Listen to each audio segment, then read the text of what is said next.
안녕하십니까. 박철호 매매TV 박철호입니다. 오늘 매매방에서는 매물사 이야기를 한 번 더 해보겠습니다. 맥반석 물을 가지고 매물사를 키워서 그 추출물을 다시 발효를 시켰습니다. 이스트와 젖산균을 이용해서 발효시킨 맥반석으로 키운 메밀싹의 특성에 대해서 알아보겠습니다.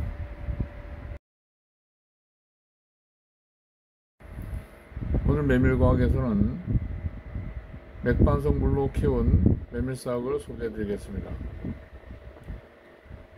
이 연구는 중국 칭다오 농대와 방글라데시 농대의 연구원들이 공동으로 연구를 해서 2020년도 푸드 케미스트리 국제학술지에 발표한 내용입니다.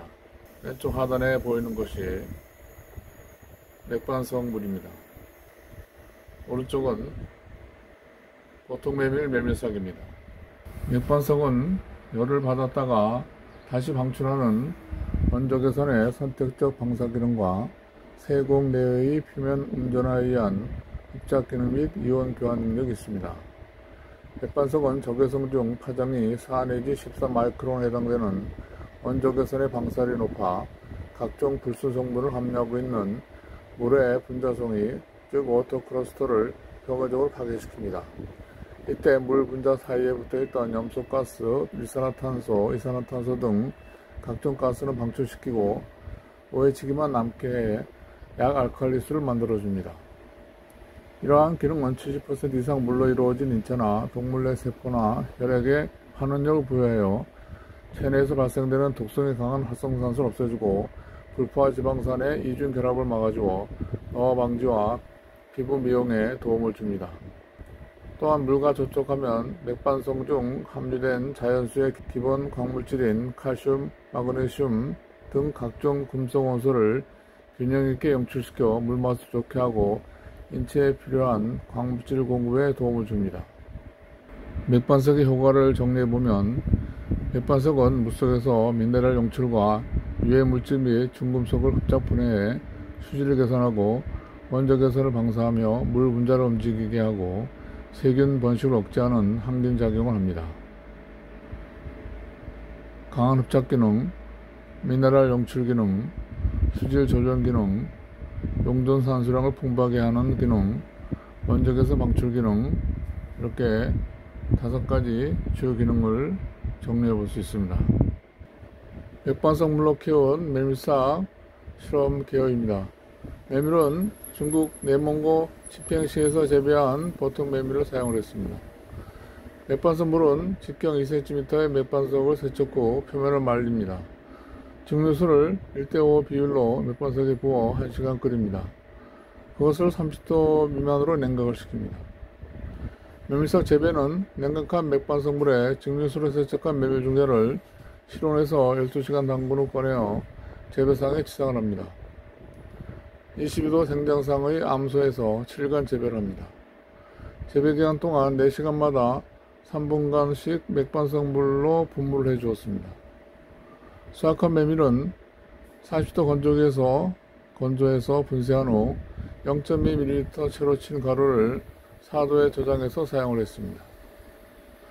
메밀싹은 추출물을 이스트와 젖산균으로 발효를 시켰습니다.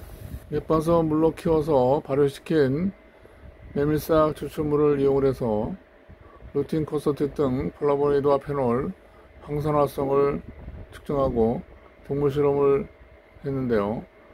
시기를 달리한 쥐를 8주 사육 후 총콜레스테롤, 중성지방, 저밀도 지단백 콜레스테롤, 고밀도 지단백 콜레스테롤, 말돈디 알데하이드 함량을 측정했습니다. 그리고 스포락사이드 시무타제, 카탈라제, 글루타치온 페록시데제 활성을 측정했습니다.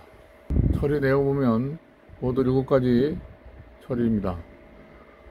A는 표준 시기에 정상 염분을 섭취한 무처리 정상 대조구이고요. B는 고지방 시기에 정상 염분을 섭취한 모델 대조구입니다. C는 고지방 시기에 체중 1kg당 20mg의 심바스타틴 의약품을 먹인 처리입니다. D는 고지방 시기에 소량의 이스트 발효 메밀사, 즉 FBS를 체중 1kg당 12.5mg을 섭취시킨 겁니다. E는 중간 정도의 이스트 발효 메밀싹을 고지방 시기와 함께 먹였는데요. 체중 kg당 25mg을 섭취시켰습니다. F는 가장 많은 체중 kg당 50mg의 이스트 발효 메밀싹을 고지방 시기와 함께 섭취시켰습니다. 그리고 G는 발효시키지 않은 메밀싹을 체중 kg당 50mg 역시 고지방 시기와 함께 섭취시켰습니다. 결과를 보면 총폴리페놀은 미발효 메밀싹과 발효 메밀싹 간에 유의한 차가 없었습니다만은 총플라보노이드 TFC와 루틴 그리고 이소피텍신은 이스트 발효한 메밀싹에서 가장 높은 함량을 보여서 이 발효 메밀싹과 유의한 차이를 나타냈습니다. 이와 같은 결과는 맥반석 물에서 용출한 미네랄 성분이 플라보노이드 대사와 밀접히 관련된 결과로 추정이 됩니다. 미발효 메밀싹과 발효 메밀싹의 항산화 활성입니다. 그래프에서 푸른색은 미발효 메밀싹, 붉은색은 젖산균에 의한 발효 메밀싹, 녹색은 이스트에 의한 발효 메밀싹입니다. 항산화 활성은 총폴리페놀 및 총플라보노이드 함량과 강한 상관이 있는데요. 왼쪽의 DPPH 자유계 소고능은 미발효 메밀싹에서는 67.8%로 이스트와 젖산균 발효 메밀싹에 비해서 70% 더 낮았습니다. 오른쪽의 하이드록시 자유기 소고능은 미발효 메밀싹에 비해서 젖산균 발효 메밀싹에서는 29%, 이스트 발효 메밀싹에서는 36% 증가했습니다. 젖산균보다 이스트 발효 시에 항산화 활성이 더 높은 것을 알 수 있었는데요. 이와 같은 결과는 미생물 가수분해를 거쳐 총폴리페놀과 총플라보노이드 함량의 증가에 기인하는 것으로 추정이 됩니다. 미발효 메밀싹과 이스트에 의한 발효 메밀싹의 총콜레스테롤, 총중성지방, 저밀도 지단백 콜레스테롤, 즉 LDL, 고밀도 지단백 콜레스테롤 HDL을 비교한 것인데요.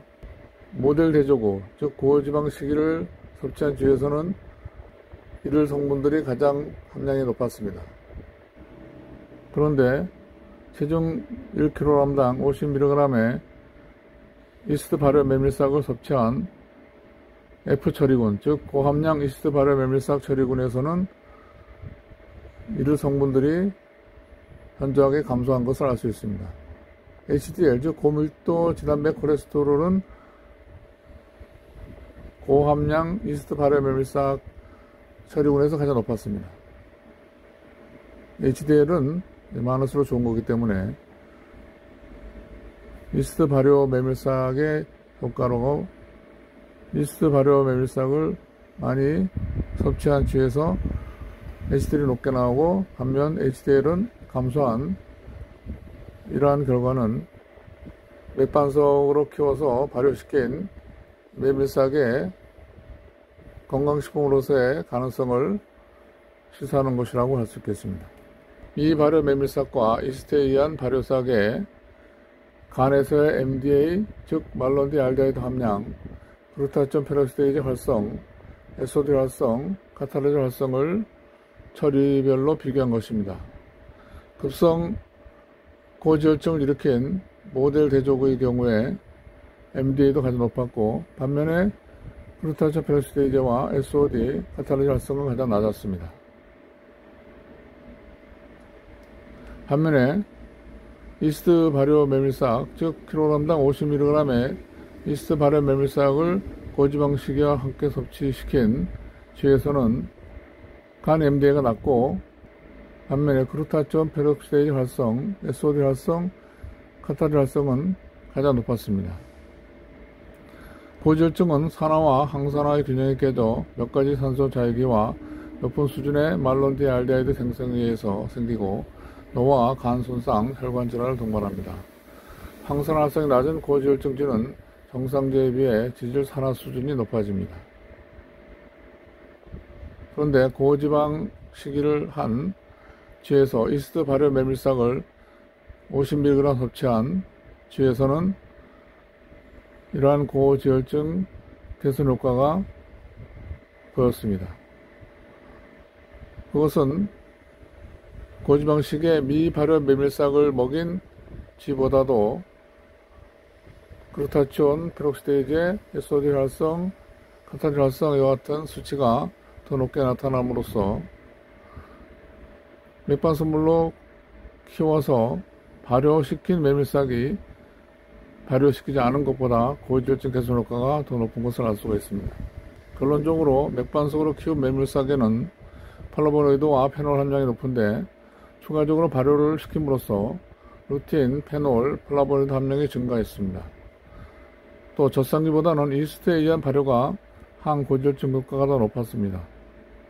이와 같은 결과로 이스트 발효 메밀싹은 항노화, 항산화, 항고지혈증에 유효하게 적용할 수 있음을 알 수가 있었습니다.